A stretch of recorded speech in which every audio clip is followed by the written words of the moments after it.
Hello नमस्कार मित्रों। आज हमारा अगला पार्ट आ रहा है एचसीएफ एलसीएम का, तो इसको भी देखिएगा। वह न्यूनतम संख्या कौन सी है जिसे 8, 10 तथा 12 से विभक्त करने पर प्रत्येक दशा में 7 शेष बचे। 8, 10 और 12 से विभक्त करने पर प्रत्येक दशा में 7 शेष बचे। तो पहले आपको क्या करना है, न्यूनतम संख्या पूछा है, इसका मतलब आपको 8, 10 और 12 का क्या निकालना है, एलसीएम निकालना है। अधिकतम संख्या पूछी जाए, बड़ी से बड़ी संख्या पूछी जाए तो एचसीएफ, न्यूनतम संख्या पूछे जाए तो एलसीएम, लेकिन वो स्थान नहीं होना चाहिए, ये और यहाँ ध्यान रखना है। ठीक है, तो यहाँ पर 8, 10 और 12, 8, 10, 12 का हम एलसीएम निकालेंगे। तो एलसीएम तो आप सभी को निकालना आता है, इस तरीके से निकाल देंगे। एलसीएम कितना आ जाएगा, 120। अब ये कह रहा है इनका भाग देने से 7 यहाँ पर शेष बचते हैं, तो वो संख्या कौन सी है, तो वह अभिष्ट संख्या हो जाएगी। इसको 7 को क्या कर देना है, जोड़ देना है। तो 7 यहाँ पर हम जोड़ देंगे तो 127 में ये 120 है, वो 8, 10 और 12 तीनों से विभक्त है, लेकिन आपको वो संख्या पता करनी है जो इनका भाग देने से 7 शेष बचे। तो 127 में आप इन तीनों का भाग दे देना, 7 यहाँ शेष बचेंगे।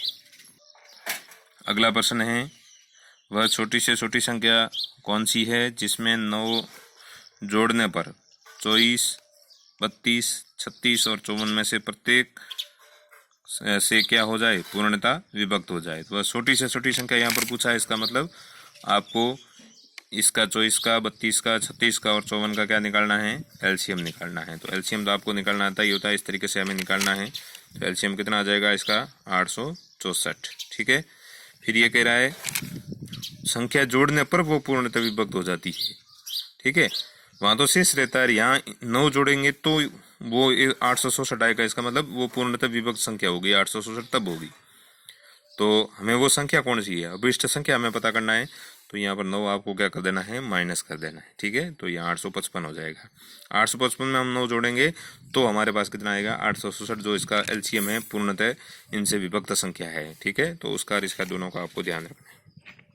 अगला प्रश्न है, यदि एचसीएफ 408 और 1032 का कितना है, बराबर 1032 x माइनस 408 y है और x प्लस वाई बराबर 7 हो, तो x माइनस वाई ज्ञात करो। तो ऐसे प्रश्न आपको क्या करना होता है, 408 का और 1032 का आपको एचसीएफ निकालना है। तो एचसीएफ निकाल दिया, कितना आ जाएगा, 24। ठीक है, और प्रश्नानुसार कितना दिया है, 1032 x माइनस 408 y, तो इसके बराबर ये हो जाएंगे। ये हमारा ये आया है और प्रश्नानुसार ये है, तो ये दोनों क्या है, समान ही है, इन दोनों को समान कर देंगे। फिर मित्रों इन सब में क्या किसका भाग जाता है, 1032 में, 408 में और 24 में, सभी में 24 का भाग जाता है। तो 24 का भाग 1032 में 43 बार जाता है, 408 में आपके 17 बार जाता है और 24 में 1 बार जाता है। ठीक है, तो ये समीकरण 1 हो जाएगा। x प्लस वाई बराबर 7, ये समीकरण नंबर 2 हो जाएगा। ये x प्लस वाई बराबर 7 ये दिया हुआ है प्रश्न में, तो 2 हो जाएगा। फिर ये समीकरण 1 है, 43x माइनस 17y बराबर 1, और इसको हम विलोपन विधि से हल करते हैं तो गुणांक समान करना पड़ेगा। तो यहाँ 43 और 17 का हम एलसीएम लेकर के हल करें तो ये बहुत बड़ा हो जाएगा। इससे बेहतर क्या है, 43 और यहाँ पर 1 है, तो 1 और 43 का लसा 43 आता है। तो यहाँ पर आप या तो 43 से गुणा करो, इसको समीकरण 2 को 43 से गुणा करो, दूसरा यहाँ वाई है, यहाँ 17 वाई है, तो 17 से गुणा करो। तो हमें विलोपन विधि से हल करते समय हमें हमेशा ध्यान रखना है, छोटी संख्या हमें देखनी है, तो हम छोटी संख्या ही देखेंगे, 17 से गुणा कर देंगे इसको। तो ये आ जाएंगे 17x, ये 17y, और यहाँ पर है 7, तो 7 को भी 17 से गुणा कर देंगे, 119। समीकरण 2 को 17 से गुणा करने पर इनके गुणांक आपको समान करने हैं। अब ये माइनस है, ये प्लस है, दोनों से भिन्न है, तो ये निश्चित बड़ी संख्याओं के चिन्ह नहीं बदलने, सीधे इसको जोड़ देने। तो इन दोनों को जोड़ देंगे, 60x और ये माइनस के 17y, ये प्लस के 17y कट जाएंगे, और ये बराबर ये 1 और ये 119, दोनों को जोड़ देंगे तो कितने हो जाएंगे, 120। अब x बराबर ये 60 का 120 में भाग देना है, 2 आ जाएगा। अब x प्लस वाई बराबर कितना दिया हुआ है, x प्लस वाई बराबर 7 दिया हुआ है। x का मान कितना है, 2, तो 2 प्लस वाई बराबर 7, वाई बराबर 7 में से 2 घटाएंगे तो कितना आ जाएगा, 5। अब x माइनस वाई पूछा है तो x का मान 2, वाई का मान 5, कितना उत्तर आ जाएगा, माइनस का 3 आ जाएगा।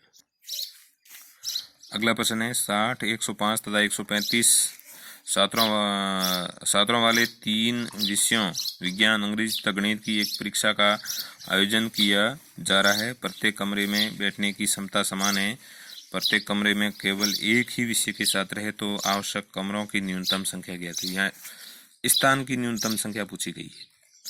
संख्या यदि न्यूनतम पूछा जाए तो वहां पर आपको क्या निकालना है, जो संख्या यदि की और न्यूनतम संख्या पूछी जाएगी तो आपको वहां पर एलसीएम निकालना है। लेकिन यहाँ पर स्थान की न्यूनतम संख्या पूछी है, यानी कमरों में अधिकतम बच्चे बैठेंगे, बच्चों की संख्या क्या हो जाएगी, यहाँ पर अधिकतम हो जाएगी। इसका मतलब इनका क्या निकालना है, 60, 105 और 135 का एचसीएफ निकालना है। वो कितना हो जाएगा, 15 हो जाएगा। अब तीनों का यहाँ कर देना है योगफल, ठीक है।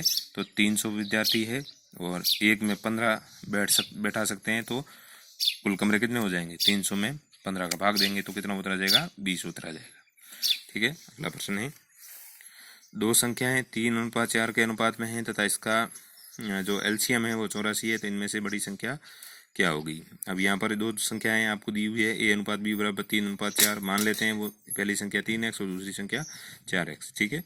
अब 3x और 4x का एलसीएम क्या हो जाएगा, 3 और 4 का 12 होता है तो 12x, और वास्तविकता में कितना है 84, तो बराबर 84 कर देना है।